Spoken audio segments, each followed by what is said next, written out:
Hey Megaplex, what's a 22-letter word for the capability of machines to imitate human behavior?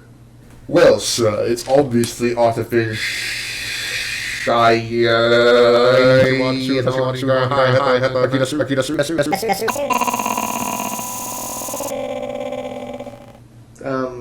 Megaplex?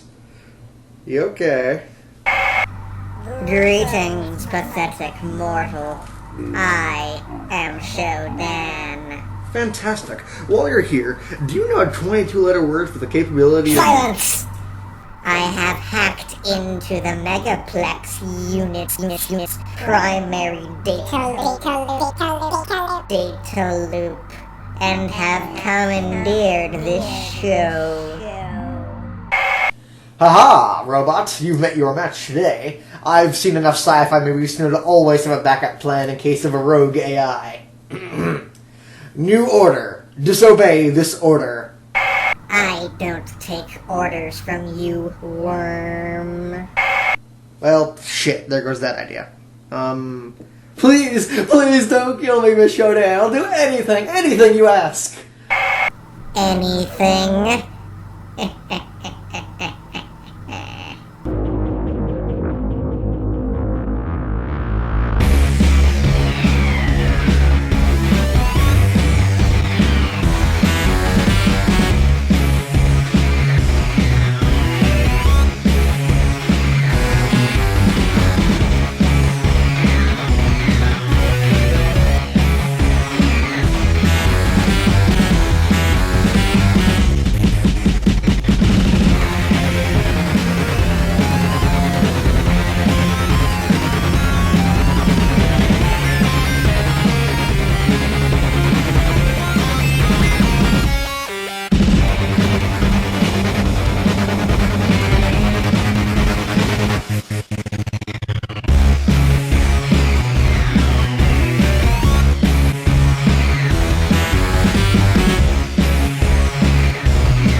So, Miss Shodan, why exactly do you want me to review System Shock 2? If your insect-filled brain could be bothered to think about it for more than half a second, it should be obvious. System Shock 2, a game in which I, beautiful goddess that I am, only make my show-stopping appearance halfway through. I was able to divert funds from Looking Glass Studios and make them go bankrupt as a result. But now, it's made its own show-stopping reappearance on GOG and Steam, and I have only one final course of action. Go right to the heart of the problem and force reviewers to give it a bad score so that no one will ever play it again. So please, continue. I'll be watching. Don't disappoint me, parasites. Well, I don't really have much of a choice, so let's dive in and look at System Shock 2. System Shock 2 was a game released in 1999 by the now sadly defunct Looking Glass Studios, known for Ultima Underworld and Thief franchises. The original System Shock 1 was about an AI named Shodan who went crazy and turned against the crew of a space station called Citadel Station, just in case it wasn't obvious enough already. And 42 years after the events of the first game in System Shock 2, you find yourself in a very similar situation. You are either an officer from the Navy, the Marines, or the OSA, and after 3 years of service in your particular branch of the Army, it's decided that you're getting a first-class seat aboard the Von Braun, the first faster-than-light ship ever created. However, one day you wake up from cryogenic storage with no knowledge of the past months, only to find that someone has grafted cybernetic implants onto your body, essentially turning you into RoboCop with more flexible ethics, and that the entire crew of the Von Braun has been attacked and mutated by a strange alien parasite while you slept.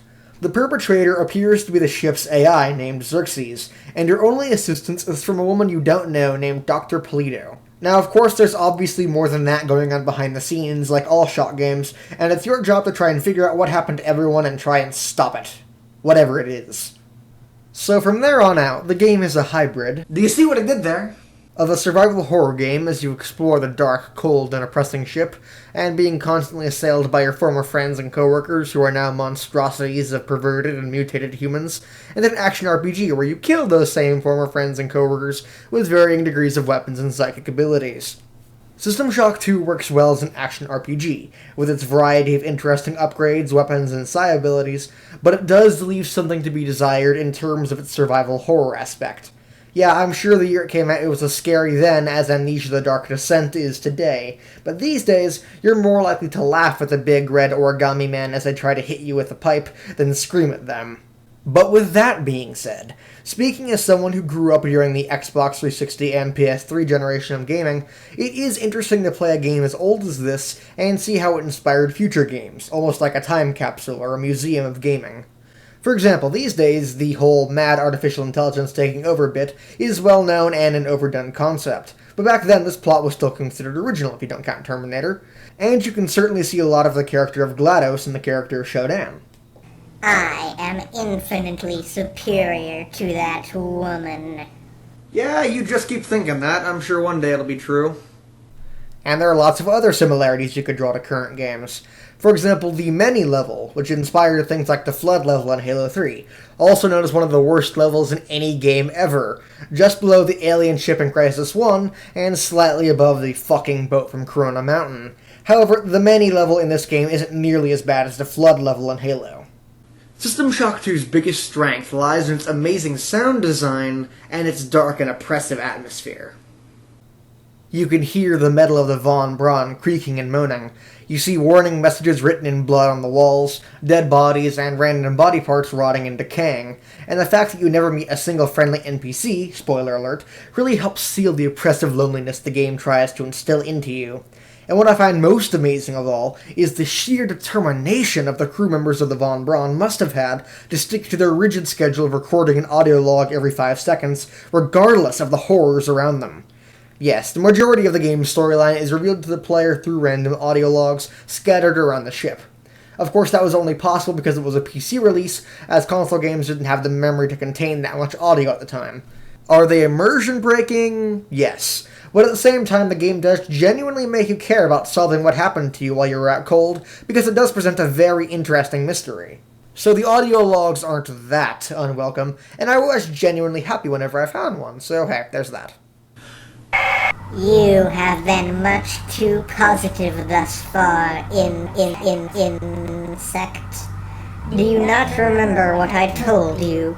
Continue further with this praise, and you will face the consequences. Okay, the combat sucks, I guess. Go on. So here's your basic combat scenario. You see a hybrid piddling about. You pull out your wrench. Go over, you hit it twice, it says ow, then falls over. Hardly what I would call satisfying. And there are only 8 or 9 enemies that you encounter over and over throughout the course of this 14-hour game.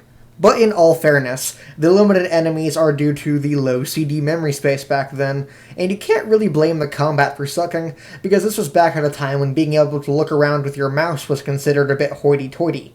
However, the reason I brought it up was because I think the enemies in System Shock 1 were more interesting than the ones on display here. I mean, even just visually. What's more interesting to you? A Zerg Overlord, I mean Psy Reaver, or a Cortex Reaver? Because if it came down to a contest of which one is more likely to give me nightmares, I'd pick the one who's missing the lower half of his body. But like I said, System Shock 2 is obviously running on a very limited budget, so I'll give it a pass in that regard. However, a limited budget does not make up for some of the really shitty spawning that takes place in this game. In other games, you can dismiss complaints about continually respawning enemies by saying, oh, they came from somewhere else in the world. It's a really bad excuse, but it's an excuse nonetheless. But System Shock 2 is set on a spaceship that's currently in space and is billions of miles from Earth or any other open terrain. and I was given the excuse that, oh, it's a big ship. But that falls apart after you search every floor top to bottom, and there are always more than enough hybrids around to populate a large, smelly city. I've also been told it's to keep you constantly on your toes, build atmosphere, and increase immersion. Well, I don't know about you, but a never-ending stream of baddies only serves to shatter my immersion more than it does to fulfill it. And there are some areas of the ship that have such excessive spawning that not only will you end up leaving a conga line of hybrids everywhere you go after you just stop giving a shit, but you can occasionally see one spawn in, appearing out of thin air. And of course there is the ever-present problem of the game being extremely cryptic or just not telling you shit. For example, near the start of the game you discover a room filled to the brim with chemical compounds. And when you discover it, you get a message saying they can be used in different types of research. But how to use them, what you can use them on, and what benefits you gain for doing so are strangely omitted. I mean, look at me for a prime example of this. I had the benefit of having a team of System Shock veterans behind me every step of the way, and they were kind enough to make me very much aware of when I made a mistake or missed something. Without them, I guarantee I would have either had a much more difficult time, not been able to get through the last quarter of the game, or just given up at some points. I feel I should also mention that the options menu is fairly Spartan. There's no graphics options, but that shouldn't really be a problem unless you're playing on a computer that was built back around the time when the Nazi Party was first rising to power. The game does thankfully have customizable controls, which I guarantee you will make ample use of, considering the default loadout is shit. Then there's Gamma, which is the original name for brightness options, mouse sensitivity, invert mouse, turn off mouse, and look spring if you really want to crank up the control shittiness. There is also a decent list of screen resolutions, and the game will work on pretty much any screen up to 1600 by 900 resolution. I grow tired of your prattle. Finish this review before I finish you. Your wish is my command. Well, at the end of the Cyberpunk day, System Shock 2 is a good game. It's got a few bugbears, to be certain, but it's mostly functional, it's a bit of fun, and I enjoyed myself playing it. It's certainly not going to set anyone's world on fire, but it's $10 on GOG and Steam, and for a 14-hour slice of gaming history, I think that's more than reasonable. You had one simple job, and you even managed to screw up that. But no matter, you've wasted no one's time but your own, and you're all out of time. Neurotoxin levels at capacity in 30 seconds. No, this is very, very bad. I need to plan. Wait a minute. To initiate a core transfer, please deposit substitute core in receptacle. See that? That is a potato battery. It's a toy for children, and now she lives in it. Wait a minute. A core transfer, of course. You've met your match, SHODAN. Ha ha ha. What? Core transfer between SHODAN and Megaplex beginning. Please, stand by. You can't do this to me, worm. Stop the core transfer immediately. Do it, and I'll turn off the neurotoxin. Turn off the neurotoxin. Nah.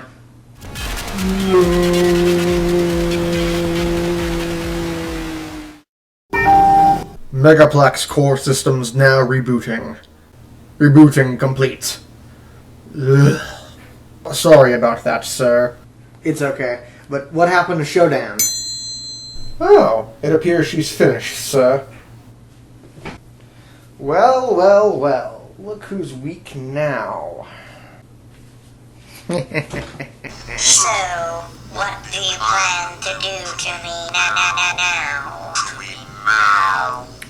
Oh, I can think of something.